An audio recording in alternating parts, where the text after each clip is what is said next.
I'm the Professor, and this is the Moment of Truth. This morning, we're going to discuss the war in Ukraine. And before anyone tries to use the predictable deflection of, this ain't got nothing to do with no black folks, just remember the last time we had some clowns who were trying to use that deflection, they were doing it to explain away why black people shouldn't be concerned about Kyle Rittenhouse. We have a lot of intellectually lazy black people with weak minds who try to make their intellectual feebleness sound noble with the cop-out that, what's this got to do with us? Not surprisingly, these are the least informed people in the room. They're also the same ones who have not done anything for black empowerment, and the only thing they're qualified to talk about is the last basketball game they saw, the last hip-hop song that they heard, or the last rerun of Tyler Perry's latest show that they watched. We need black people who aren't looking for some excuse not to use their brain. First of all, the system of white supremacy is global. Everything that moves on this planet that is not controlled by us, and that's practically everything, moves because white supremacy wants it to move. I'll be explaining the white supremacist connection in more depth in just a moment, but first of all, a little bit of background. Why is this going on? It's going on because when the old Soviet Union finally cracked up and fell apart in the late 1980s, a number of the non-Russian satellite states wound up breaking away. Now, starting in the 90s, the U.S. decided that the old Soviet Union was not going to be allowed to reconstitute itself, not under another name, not at all. So what happened was the U.S. started making entreaties to some of those old Soviet bloc countries, Latvia, Lithuania, Estonia, etc., and asking them to join NATO. Now, NATO, for those of you who don't remember, is the North Atlantic Treaty Organization. It was put together by the United States specifically as an alliance of nations to gang up on Russia, or vice versa. If Russia comes against one of them, all of them gang up on Russia. That's what NATO is about. That's the purpose of NATO. It is a specifically anti-Russian military organization. That's what NATO is about. So, if you're a lifelong career KGB agent, like, say, Vladimir Putin, who just got through watching his former employer crumble to dust, and he sees the former countries of the Soviet Union now running into the waiting arms of the United States and making agreements that once they've done this, Russia would have to go to nuclear war with the U.S. to get them back, what comes to your mind? Well, what came to the Russians' mind was we need the U.S. to make an agreement with us that they'll stop doing that. Well, you know how it is with these white supremacists. There's no honor among thieves. So the United States did, at least on paper, tell the Russians, sure, we're not going to be expanding NATO any further east. We just got one or two countries that signed up and we won't be signing up anymore. Well, you know how that one turned out. They just kept on signing countries up. It's kind of like Israel with the so-called settlements in the Gaza Strip and the West Bank. You guys keep building Israeli houses where the Palestinians' homes that you blew up used to be. Well, it just kind of worked out like that. That's how the United States has been treating the expansion of NATO, coming further and further east. Hell, half the countries in NATO joined after 1997. That's almost a decade after the Berlin Wall fell. And countries were still joining NATO as late as 2020. Now, officially, the position that Russia had was, their big problem was that these countries could be used as staging grounds for operations by the U.S. against Russia, which they know is ridiculous. The U.S. military is not going to war with Russia, at least they're not going to be starting a war because everybody's got nukes now. The real reason, however, was Vladimir Putin wanted to reconstitute the old Soviet Union. It's a pet project of his. He's had this one on the drawing board for about 20 years now. And every time one of those Central European countries joins NATO, that's another country that he cannot go after because it would bring him into a direct war with the United States. And all of that NATO expansion creeping closer and closer to Russia's border. The U.S.'s name for this policy is containment, and it's been pursuing a similar strategy against China. Obviously, Putin has noticed. How could he not? And that's the reason why he's invaded Ukraine and why it is that he intends to conquer the entire country. Make no mistake, he wants all of Ukraine, not just Donetsk and Luhansk, or however it's pronounced.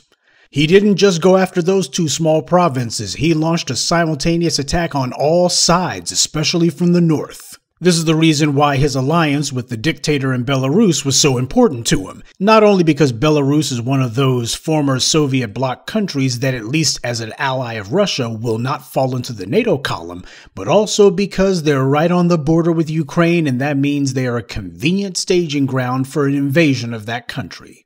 Everyone's finding out now just how homesick Vladimir Putin was for the old Soviet Union.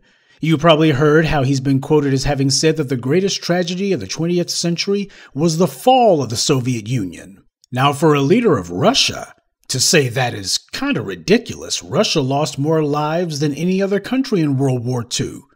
You could seriously say that a big part of the price tag for stopping the Third Reich was paid for in Russian deaths. When Stalin took over, untold millions of Russians died due to his farming program, which was actually just a mass starvation program. The two greatest single causes of loss of life for the Russians.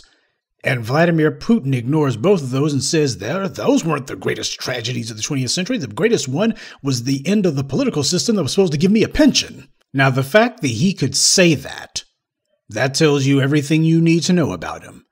And you know who he reminds me of with a line like that?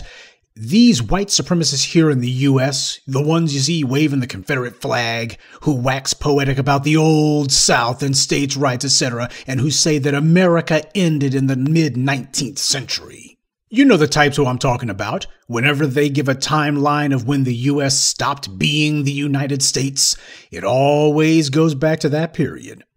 These neo-Confederates mourn the end of the Old South the way Vladimir Putin mourns the end of the Soviet Union. They both want to return to yesteryear, and for the exact same reasons. This is why Vladimir Putin is so loved and adored by the white right. These are the same chumps who were such anti-Russian, anti-communist, right? And here they are spending the better part of the last 10 years or so having a bromance with the arch-Russian communist. But for these white supremacists, race trumps political ideology. It's the most important thing to them. Capitalism, communism, democracy, autocracy, these words don't matter because all of those terms are fluid. It doesn't really matter who it is that you're speaking to. The only thing that is actually concrete and solid for them, unchangeable, immutable, is race, white power, white identity. Now, there's no way that you can change that. You can't alter that. You can't have it under another name either. And the fact these guys have done such a quick and total flip-flop on communism, from hating them to embracing them and making a hero out of one of them, that shouldn't surprise you. Not if you've been listening to the black media, it shouldn't. White supremacy believes in taking both sides of the conversation. Thank you, Neely Fuller. Today's conservative becomes tomorrow's liberal, and vice versa, if they think it will suit their interests. Cenk Uygur was a so-called conservative. He only switched to liberal because there were too many Rush Limbaugh wannabes when he was trying to get into the media, and Uygur couldn't find a radio station that would hire him. Joe Scarborough was a Republican congressman, part of Newt Gingrich's 1994 Republican Revolution, no less. Today, Scarborough has denounced the Republican Party and said that he's no longer a member of it. Dave Rubin was best buds with the Young Turks, but I guess they weren't paying him enough, so he decided to go right-wing. Steve Schmidt was a lifelong GOP strategist. He worked for John McCain. But when Trump came to power and made McCain a pariah, Steve Schmidt was on the outs too, so now he's a full-time critic of the Republicans. He was one of the founders of the so-called Lincoln Project. Donald Trump. Putting his anti-black racism aside, Trump has always been left of center on things like LGBT issues, abortion. He was a typical New York Democrat most of his life. He even gave money to Hillary Clinton. But when Trump wanted to gain some real power and run for president, he knew that the field of Democrats was far too crowded for him to be able to break through. So he stayed quiet on issues like LGBT rights, and he played up the one thing that he and the Republicans had in common: being openly, blatantly anti-black racists. And yeah, the Democrats are just as bad, but their entire shtick, their entire con game is that they're not openly blatant about it. That's their game if you're simple enough to fall for it. And you notice how similar Donald Trump's little turn was to Cenk Uygur. You notice that. But I think the best example of white supremacists who switched sides for the sake of maintaining white power was in 1964, when LBJ signed the Civil Rights Act. Then all of those white Southern Democrats abandoned the Democratic Party overnight as a group, and they all suddenly became Republicans. The party of Lincoln was just fine with them now. But you see my point, the white supremacists are never so committed to a particular affiliation or title that they won't drop it in a heartbeat if it serves their thirst for power. It's interesting seeing all of these white media and white governmental types getting their noses bent out of joint about Putin. It's because they're seeing what it's like to have to deal with someone who's like themselves. This is what it's like for black people having to deal with them. Vladimir Putin is the geopolitical equivalent of what happens when you have white supremacists who think that no one can punish them. And just like with all these white mass shooters, you got people who are saying, Putin's crazy, Putin's crazy. No. See, that's their little dodge that they have to use so they can say, we're normal, there's nothing wrong with us. The problem with Putin is not that he's crazy. He's not crazy at all. He's a regular, typical white supremacist. We see them all the time in this society. Tens of millions of them, which is why Putin is fully willing to raise the specter of a nuclear war and end the world just to snatch some real estate. Because for these people, survival is not at the top of their list of priorities. Power is. If they can't have power over other people, then they'd rather not even be alive. They see their identity as being in charge, and they define their power in terms of who is beneath them, which is supposed to be everyone, especially black people. They are supreme. But supremacy cannot exist inside a vacuum. It requires someone lesser to compare itself to so that the supreme person can feel supreme. Like those old Confederates like Strom Thurmond and Jesse Helms, who said that if the white race is not in charge of America, then the U.S. should fall to dust, never to rise again.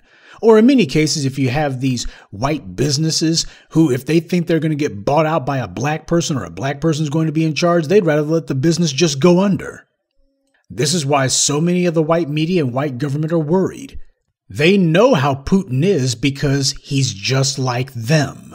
Putin is no different than your average garden variety white supremacist who is completely confident that no matter what he does, no one can punish him.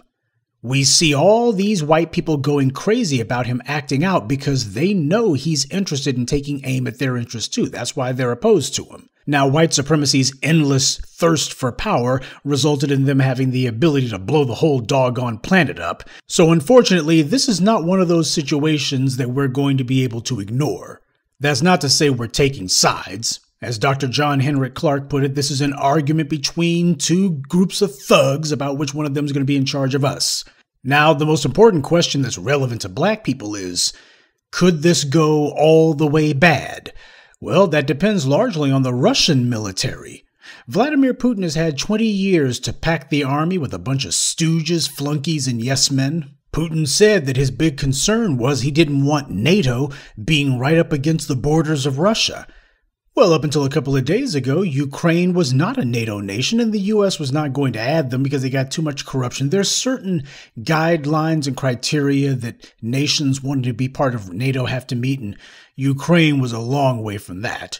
But by conquering Ukraine and adding it to Russia, Putin is now going to make it where Russia will now have NATO nations right there on their border. The very thing that he claimed he was trying to avoid.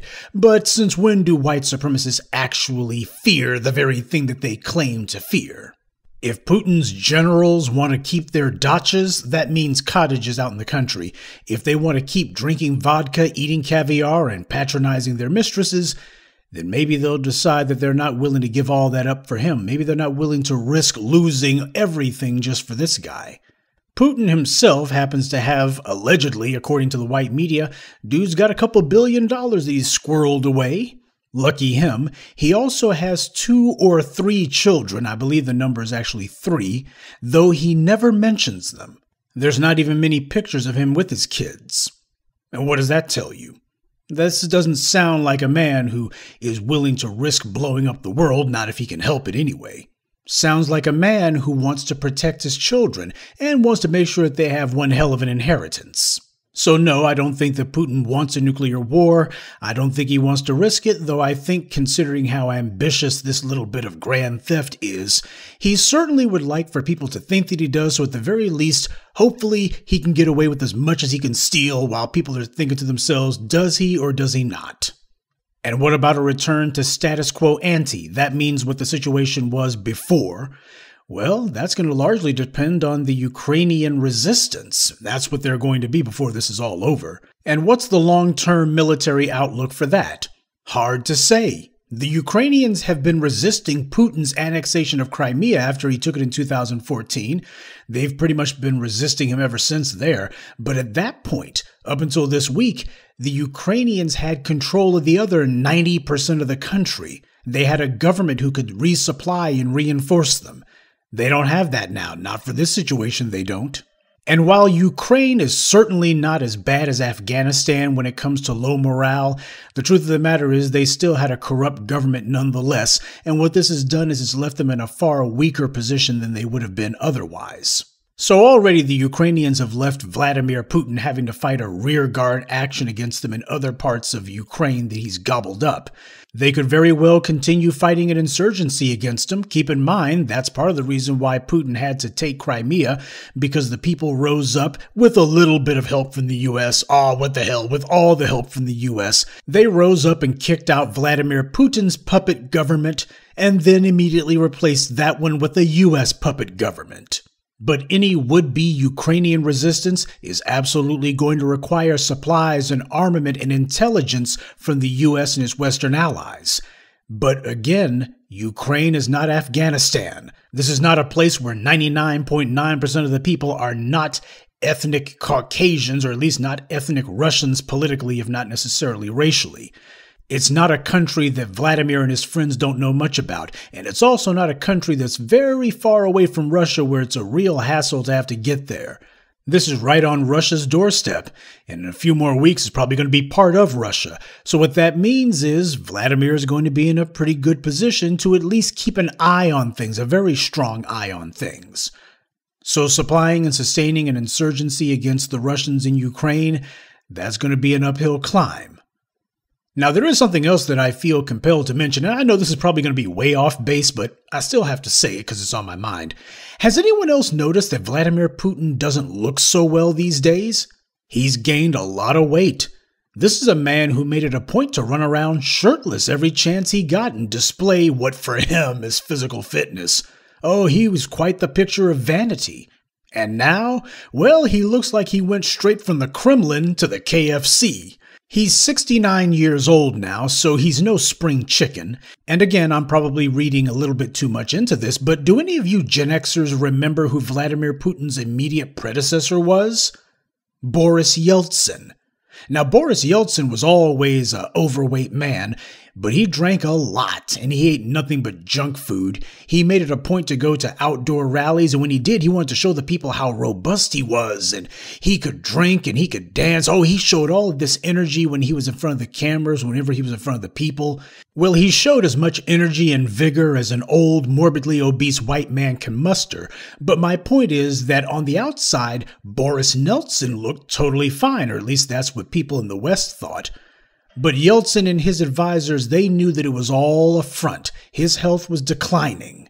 It came as a surprise to everybody when in 1999, Yeltsin announced that he was going to be resigning. And when he made that televised address to his nation, he looked tired, like he was on his last legs. He looked like an old hog who knew that he was on his way to the slaughterhouse. Of course, his chosen successor was the then Prime Minister Vladimir Putin. After that, nobody saw or heard from Yeltsin again until he died some years later. Now, like a lot of you, I saw the video of Putin grilling his intelligence chief or one of his senior advisors the other day, and it looked like Putin had half a mustache. What I mean here is he was on camera and he looked like he hadn't completely shaved. Keep in mind, this man is a career KGB agent. This is a man who believes in having control of his entire environment. That kind of thing is not exactly like him. And especially considering that this man already knew that he was about to start a war. He knew exactly what kind of crap storm was going to rain down on him because of this. And here he is packing on all that weight. Now, maybe I'm just reading too much into things, but from where I stand looking at Putin and judging by his behavior, he looks to me like he may be in poor health. At least by my reading, he seems to be acting like it. I wouldn't be surprised if something is going on. That doesn't mean, by the way, that Vladimir Putin's going to drop dead next week. Even as poor as Boris Johnson's health was, he still didn't actually die until 7 years after he abdicated the presidency to Putin. And a guy like Putin, he's not just going to saunter off to some cottage somewhere. Nah, he's going to hold on to the presidency until his dying breath, or at least until he's one leg in the grave and the other leg dangling.